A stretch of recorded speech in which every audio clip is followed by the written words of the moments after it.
سلام دوستان و همراهانی همیشگی ما. دوستان امشب ما سرگذشت دو دختر با نامهای یولیا و اکسانا می باشد که با هم دوستانی نزدیک بودند. روز هر دوی دوگانه ها به یک شب نشینی دعوت شدند.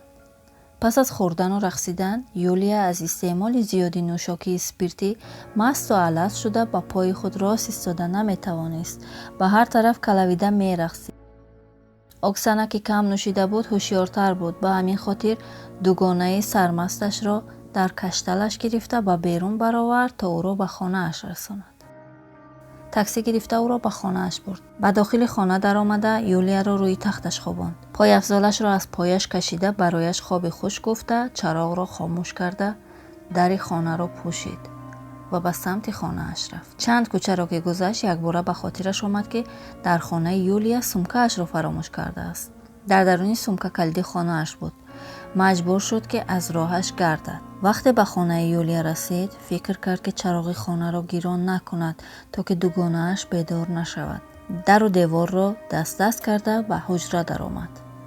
به سمت میز رفت و پس از کافت و کاوی زیاد سمکه اش را یافت. گشته از خانه برآمد، در را پوشید و به خانه خودش رفت.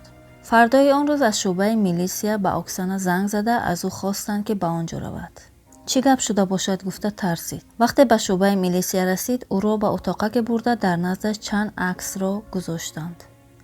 اکسانا با حیرت به عکس ها می‌نگریست.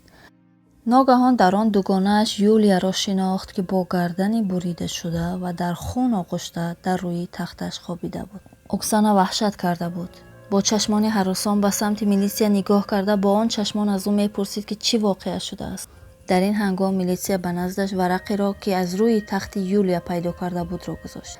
در آن ورق چنین نوشته شده بود: آفرین، چراغ را گریان نکردی، وگرنه مجبور می شدم که تو را هم کشم.